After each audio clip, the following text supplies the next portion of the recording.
이번 시간에는 우리 디스크 조각 모음에 대해서 같이 한번 살펴보도록 하겠습니다. 디스크 조각 모음이요. 디스크 조각 모음이 뭐냐? 예를 들어서 우리가 사용하고 있는 옷장이 있어요. 그 옷장을 열어보게 되면 옷들이 전부 다 이쁘게 잘 정리가 되어 있죠. 그래서 양말은 양말끼리, 속옷은 속옷끼리, 그리고 뭐 셔츠는 셔츠끼리, 바지는 바지끼리, 청바지는 청바지끼리, 그런 식으로 해서 다 종류별로 이쁘게 잘 정리가 되어 있죠. 그렇게 이쁘게 잘 정리하고 사용해야 내가 원하는 옷이 있을 때 빨리빨리 찾을 수가 있습니다. 근데 그 옷장을 사용할 때 이제 빨래를 했어요. 그러면 이것저것 막 섞여 있겠죠. 그 옷들을 전부 다 걷어서 그냥 옷장에다 무조건 그냥 계속해서 집어넣는 거예요. 집어넣다 보면은 종류 구분이 아예 없어지죠. 그 상태에서 내가 원하는 거 찾겠다 그러면 찾기가 힘들겠죠. 다 뒤져봐야 되니까, 그죠? 그렇게 옷들이 여기저기 분산되어 있는 걸 보고 우리가 단편화라고 해요. 그리고 우리가 옷장 정리하는 걸 보고 디스크 조각몸이라고 그렇게 부르는 거예요. 자, 여기 보면 단편화라는 말이 나오는데, 단편화가 뭐냐면은 여기저기 분산돼서 저장된 그런 파일들을 보고 우리가 단편화라고 해요. 하나의 파일이 하나의 공간에 들어있으면 참 좋겠죠. 그럼 빨리빨리 파일을 데려가서 실행을 시킬 수 있는데, 여기저기 막 분산되어 있으니까 그것들 다 모아야 돼요. 그만큼 이제 시간이 더 오래 걸리는 거죠. 여기저기 분산돼서 파일들이 저장된 걸 보고 단편화라 그러고요. 이 단편화는 그러면 안 좋은 거잖아요. 그죠? 이런 단편화를 제거해 주는 게 우리 디스크 조각 모음이에요.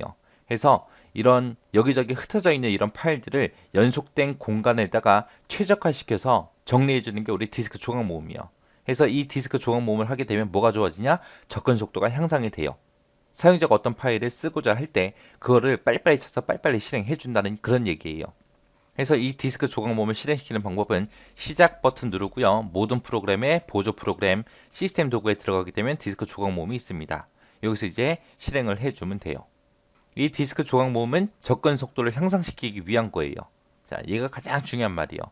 자, 디스크 용량과는 관계가 있다 없다? 아무런 관계가 없더라. 우리가 옷장에서 옷 정리를 잘한다고 해서 옷장이 더 커지진 않잖아요. 그죠? 그거랑 똑같다고 생각하시면 돼요. 그래서 이제 디스크 조각 모음을 수행하게 되면 디스크 공간을 최적화가 돼서 우리 접근 속도와 안정성이 향상이 됩니다. 이런 디스크 조각 모음은 우리가 일정 구성을 클릭해서 정해진 요일, 정해진 시간이 되면 디스크 조각 모음이 수행되도록 그렇게 예약해서도 우리가 사용할 수 있습니다. 근데 이제 디스크 조각 모음을 수행할 수 없는 경우가 있습니다. 자, 얘 꼭 기억하셔야 돼요. 디스크 조각 모음을 수행할 수 없음. 언제 못하냐? NTFS, FAT, FAT32 요 세 개 말고 다른 파일 시스템으로 포맷이 된 경우, 그리고 CD롬이나 DVD롬 이런 것도 못하고요. 네트워크 드라이브에 대해서도 못합니다. 그래서 디스크 조각 모음 못하는 것들이 있으니까 이거 꼭 기억하셔야 돼요. 우리가 디스크 조각 모음을 실행하기 전에 디스크 분석이라는 걸 클릭해서 보게 되면 디스크 조각 모음을 해야 되는지 안 해야 되는지 그 필요 여부를 알려줘요. 그래서 디스크 분석을 클릭해서 봤을 때 조각난 그 비율이 10%가 넘으면 디스크 조각 모음을 수행하는 것이 좋습니다. 그리고 효율적으로 디스크 조각 모음을 하겠다라고 했을 때는 우리가 디스크 조각 모음을 하면서 다른 작업을 할 수 있거든요. 근데 다른 작업을 안 하는 게 좋습니다. 그래서 모든 작업을 중지하고 효율적으로 디스크 조각 모음을 수행할 수 있어요. 그래서 디스크 조각 모음이 실행될 때는 화면 보기도 해제해 주는 게 좋고요. 그리고 전원, 모드 이것도 해제하는 게 좋습니다. 자, 이게 디스크 조각 모음 들어간 거예요. 여기에 보게 되면 이제 조각이 몇 퍼센트 났다라고 그렇게 조각화 비율도 여기서 알려줘요. 여기서 이제 조각화 비율이 10%가 넘으면 우리가 디스크 조각 모음을 하는 게 좋아요. 그리고 여기 일정 구성에 들어가게 되면 이제 예약 같은 것들 우리가 설정할 수가 있습니다.